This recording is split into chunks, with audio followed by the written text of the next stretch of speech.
पूर्वी चंपारण के रक्सौल बॉर्डर पर द केरला स्टोरी जैसा एक मामला सामने आया है। बॉर्डर पर एसएसबी ने एक मुस्लिम युवक को दूसरे धर्म की नाबालिग लड़की के साथ पकड़ा है। युवक ने नाबालिग को धोखे में रखकर शादी की। इसके बाद उसे नेपाल ले जा रहा था। नाबालिग को बेचने वाला था। युवक की पहचान समीर आलम 26 वर्ष के रूप में की गई। समीर पहले भी दूसरे धर्म की लड़कियों को बहला फुसला कर धर्मांतर करने और बेचने के आरोप में जेल जा चुका है। उसके मोबाइल से लड़कियों की आपत्तिजनक फोटो वीडियो मिले हैं। एसएसबी की मानव तस्करी रोधी यूनिट ने मिशन निर्भया के तहत इस कार्रवाई को अंजाम दिया। एसएसबी के इंस्पेक्टर मनोज कुमार शर्मा ने इस मामले में चौंकाने वाले खुलासे किए हैं। उन्होंने बताया समीर आलम की हरकत Bollywood film the Kerala story की कहानी से बहुत हद तक मिलता है। युवक के साथ बरामद नाबालिग की उम्र 17 साल है। वह बेतिया की रहने वाली है। आरोपी भी वहीं का रहने वाला है। इंस्पेक्टर मनोज शर्मा ने बताया कि पहले तो नाबालिग बहुत सहमी थी, कुछ भी बताने को तैयार नहीं थी। ऐसा लग रहा था कि उसे लड़के से बहुत प्रेम है। फिर काउंसलिंग के बाद उसने पूरी कहानी बताई।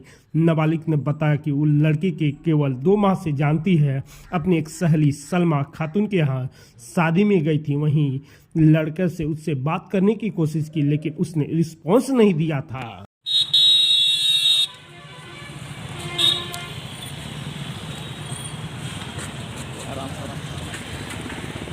समीर स्कूल जाते वक्त उसका पीछा करने लगा और दोस्ती करने की कोशिश करता था। एक दिन उससे बात की तो लड़के ने अपना नाम समीर बताया। उसे अपने धर्म का पता नहीं चलने दिया। दोनों में बातचीत और मुलाकात होने लगी। कुछ दिन बाद फिर समीर उससे मिला और उसे अपने घर ले जाने की जिद करने लगा। पहले नाबालिग ने मना किया, फिर वापस लौटने की शर्त पर उसके घर चली गई। घर पहुंचते ही समीर ने नाबालिग की साइकिल छुपा दी और कहा, तुम अब अपने घर नहीं जाओगी, मैं तुमसे शादी करूंगा। नाबालिग ने मना किया और जाने की कोशिश करने लगी तो समीर ने अपनी जान पहचान की महिलाओं को बुला लिया। जबरदस्ती मांग में सिंदूर भरने की कोशिश की। नाबालिग ने पुलिस से कहा कि वो समझ गई थी कि अब फंस गई है। उसने अपने आप को उनके हवाले कर दिया। फिर दोनों साथ रहने लगे।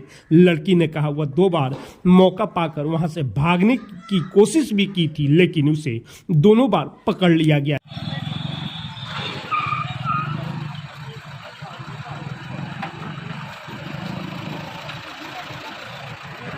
लड़की के पास कोई फोन भी नहीं था। मोहम्मद समीर आलम उसके घर बात भी नहीं करने देता था। एक दिन लड़की ने छुपकर बात करने का प्रयास किया, लेकिन समीर को पता चल गया तो बहुत डांटा। अगले दिन लड़की ने उससे कहा कि तुम चलो, तुम्हें रक्सौल मार्केट घुमाकर लाता हूँ। यह कहकर वह नेपाल ले जाकर बेचने की फिराक में था, लेकिन इंस्पेक्टर मनोज कुमार शर्मा के इंटेलिजेंस नेटवर्क ने उसे पकड़ लिया। इंस्पेक्टर शर्मा को जानकारी मिली थी कि एक व्यक्ति 17 वर्षीय नाबालिग लड़की को रक्सौल या इसके आसपास के क्षेत्र में नेपाल ले जाने की फिराक में है।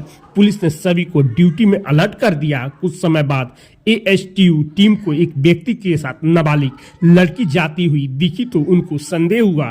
रोककर पूछताछ की गई। तब व्यक्ति की ओवर एक्टिंग देख सभी आश्चर्यचकित रह गए। वह किशोरी से भी पूछताछ नहीं करने दे रहा था। वह भी आरोपी के पक्ष में ही बात कर रही थी, लेकिन दोनों को देख कर संदेह लग रहा था कि मामला तो कुछ और ही है। यूपी की नाबालिग लड़की के साथ भी सेम केस में आरोपी जेल गया था। पूछताछ के लिए थाना लेकर गए तो पूछताछ में आरोपी ने बताया कि उसका नाम मोहम्मद समीर आलम है। उसके अब्बा का नाम मोहम्मद गुड्डू मियां है। वह गांव के किशनबाग थाना नगर बेतिया का रहने वाला है। उस पर 11 मई 2022 को यूपी की एक नाबालिग लड़की के तस्करी के संदर्भ में प्रतापगढ़ में धारा 363, 366, 376, 370 और पॉक्सो एक्ट, SC/SC एक्ट में मुकदमा चल रहा है। वह बेल पर बाहर है। जब उससे कहा गया कि तुम पहले भी नाबालिग के मामले में जेल जा चुके हो, तो अब उसने कहा कि कोई बात नहीं, दोबारा फिर जेल चला जाऊंगा, फिर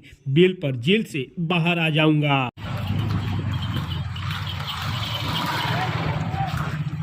युवक के फोन से अन्य लड़कियों के आपत्तिजनक वीडियो और फोटो मिले। पुलिस ने कहा मोहम्मद समीर आलम बेहद ही शातिर है। उसके फोन से अन्य लड़कियों के आपत्तिजनक वीडियो फोटो भी पाए गए। उस पर सामाजिक कार्यकर्ता एनजीओ स्वच्छ रक्सौल के डायरेक्टर रणजीत सिंह ने अभियुक्त प्राथमिकी दर्ज कराई है।